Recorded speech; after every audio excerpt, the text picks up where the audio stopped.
Fala galera, meu nome é Vitor e vocês estão no canal Gênios de Valor.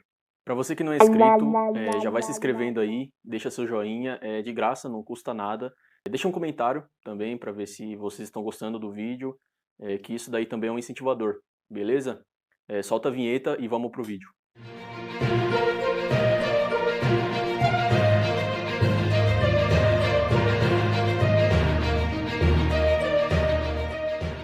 Sócrates nasceu na Grécia Antiga por volta de 470 a.C. Ele compunha o trio dos filósofos mais importantes que revolucionaram a forma de pensar e a forma da filosofia antiga. Inclusive, mais para frente, vamos falar sobre esses três filósofos que foram importantes, foram um dos maiores pensadores e gênios da filosofia e que mudaram a forma de pensar da humanidade e da sociedade. Um dos principais responsáveis por estabelecer a filosofia e a cultura ocidental antiga. Ele teve um pensamento que foi um dos mais importantes, inclusive hoje em dia, um dos mais estudados, que foi: conheça-te a si mesmo, pois essa é uma das maiores virtudes que o homem pode ter e essa é uma das maiores essências que o homem pode ter. Sócrates foi filho de uma família simples em Atenas, filho de uma parteira, filho de um escultor. Não tem muitos relatos sobre a infância dele, porque ele não deixou nada escrito. Quem descreveu realmente sobre algumas histórias dele foram os seus discípulos Platão e Aristóteles. Quando Sócrates tinha por volta de 54 anos, ele foi chamado a participar da Assembleia Legislativa da cidade de Atenas. 2 anos depois, com 56 anos, ele foi chamado para participar de um conselho corrupto, né, do plano corrupto que tinha a dinastia dos 30, para poder tentar derrubar e tomar o poder todinho sem ter a tal chamada democracia de Atenas.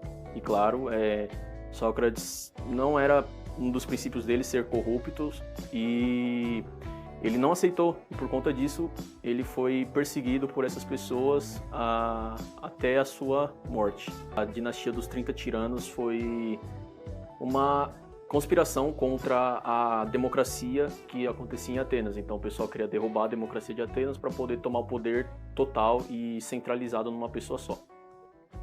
Sócrates, ele chamava muita atenção na cidade, não só pelo intelectual dele, não só por ser uma pessoa muito inteligente, mas também a forma dele de ser, a aparência dele, a forma dele de andar, de se comportar também.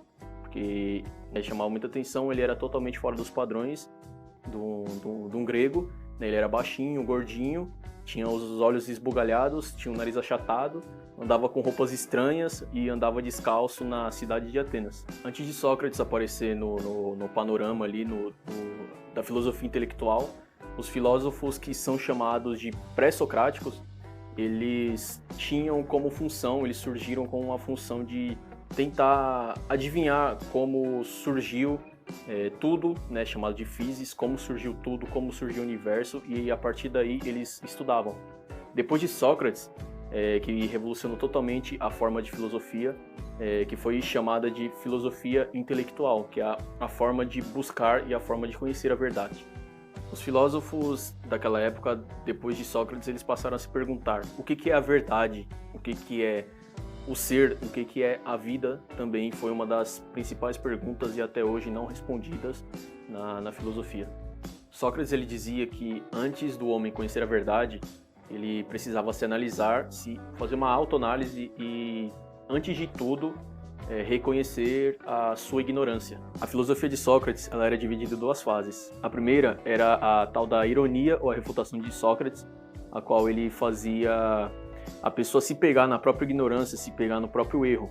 A segunda fase é a maiêutica, que ele faz a pessoa se pegar na própria verdade. Então, por exemplo, se eu acredito em alguma coisa, por que eu acredito nela? Por exemplo, eu acredito na coragem. O que é coragem para você? Então, a partir desses pressupostos, ele fazia a pessoa se pegar no próprio erro. Porém, ele dizia que a pessoa, ela não conhece a verdade porque ela está envolta de ideias falsas. Então, partindo dessas ideias, ele concluía que é uma das frases mais conhecidas dele, que é: só sei que nada sei. Justamente por essa forma dele de pensar e dessa forma dele de fazer a filosofia. Política e moral era um dos temas mais abordados em Atenas. Então, Sócrates, ele tinha uma forma de pensamento sobre a política era meio que uma aristocracia dos sábios, que ele dizia que só quem podia governar a polis, ou seja, a cidade, era só pessoas que detinham o conhecimento, detinham a forma de pensar diferente. Sócrates, ele na época foi muito criticado, pois a cidade de Atenas era uma cidade politeísta. Então, a forma dele de revolucionar e de pensar se realmente a pessoa acreditava ou não, ele foi muito criticado. Em certo dia, pelos feitos de Sócrates, ele foi ao mercado, quando ele viu na tribuna um bilhete escrito que Sócrates ele era criminoso, era ateu e era influenciador da mocidade a pensar de forma contrária, como todos pensavam. Então, a partir daí, ele foi considerado como um criminoso e uma pessoa que influenciava os jovens a fazer atos contra a sociedade, justamente contra o que a sociedade acreditava. A partir daí, Sócrates foi considerado como um tirano e foi considerado como responsável de corromper a juventude e a mocidade. Então, Sócrates foi condenado à morte. E com isso, certo dia ele foi levado ao tribunal e perguntaram para ele qual deveria ser a sua punição. Ele riu sarcasticamente e falou: pelo que tudo que eu fiz pela sociedade, tudo que eu fiz pela cidade, eu deveria ser sustentado para o resto da minha vida pelas expensas públicas. Sócrates, infelizmente, ele foi obrigado a encerrar sua vida como um criminoso, digamos assim, pela forma de levar o conhecimento, pela forma de levar a verdade para as pessoas, ele foi condenado. Sendo assim, as pessoas elas ainda tiveram um certo tipo de preconceito com as formas de Sócrates, com a filosofia de Sócrates, e foi quebrado esse tabu só pouco tempo depois da reforma da filosofia, depois dos seus discípulos.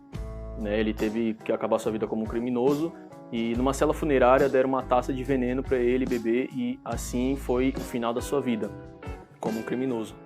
Um dos maiores ensinamentos que Sócrates deixou para todos nós foi que devemos conhecer e ir em busca da verdade, mesmo que acreditamos, sejamos pessoas, digamos assim, ignorantes em relação à verdade, sempre procuramos se renovar e continuar a busca pelo conhecimento.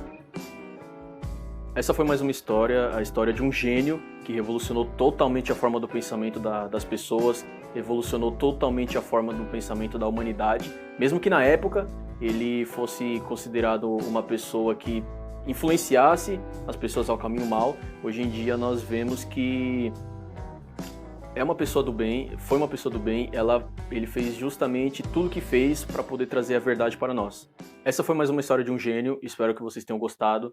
Só passando para reforçar de novo, se inscrevam no canal, deixem o seu like se vocês gostaram, ativem o sininho de notificações, comentem aí embaixo para a gente saber se vocês estão gostando ou não dos vídeos que estamos trazendo.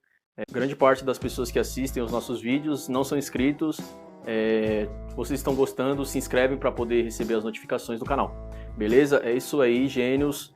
Até mais. Até o próximo vídeo. Falou, tchau.